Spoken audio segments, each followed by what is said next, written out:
മര്യാദ കുറഞ്ഞിട്ട് 85 ദിവസമായി. ഇതുപോലെ കയ്യിൽ പോർട്ടബിൾ വാക്വം മെഷീനും തൂക്കിയാണ് സനിൽ 2 ആഴ്ച മുൻപ് എറണാകുളം സൗത്ത് പോലീസ് സ്റ്റേഷനിലെത്തിയത് തന്റെ പരാതി പറയാൻ. അന്ന് പക്ഷേ പോലീസ് കേസെടുത്തില്ല. ആരോപണ വിധേയനായ ഇൻസൈറ്റിലെ ഡോക്ടർ ശരത് കുമാറിനെ വിളിച്ചുവരുത്തി ഇരുകൂട്ടരെയും ഇരുത്തി പ്രശ്നത്തിന് രമ്യമായ പരിഹാരമുണ്ടാക്കാനാണ് പോലീസ് ശ്രമിച്ചത്. അവര് എന്നെയും ആ ഹോസ്പിറ്റലിലത്തെ സർജറി ചെയ്ത ഡോക്ടറെയും വിളിപ്പിച്ചിരുന്നു. ഞാനപ്പോൾ കേസാക്കണം എന്നാണ് പറഞ്ഞത്. അപ്പോൾ അവർ മീൻസ് നമുക്ക് എന്താണെന്ന് വെച്ചാൽ അവർ ചെയ്യാം എന്നുള്ള രീതിയിലൊക്കെ അന്ന് സംസാരിച്ചു. അപ്പോൾ ഞാൻ പറഞ്ഞു എനിക്ക് എന്താ വേണ്ടതെന്ന് CI ചോദിച്ചപ്പോൾ എനിക്ക് കേസാക്കണം എന്നാണ് ഞാൻ പറഞ്ഞത്.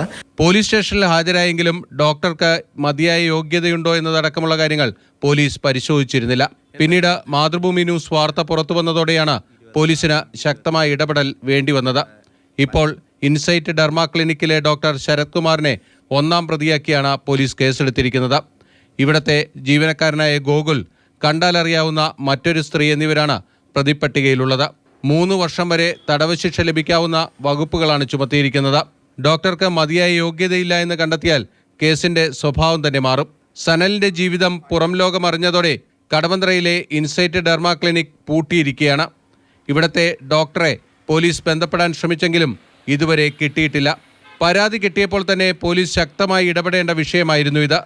പക്ഷേ അന്ന് എന്തുകൊണ്ട് കേസെടുക്കാതിരുന്നു എന്നതാണ് ഏറ്റവും പ്രധാനപ്പെട്ട ചോദ്യം. ബിനിൽ, മാതൃഭൂമി ന്യൂസ്, കൊച്ചി.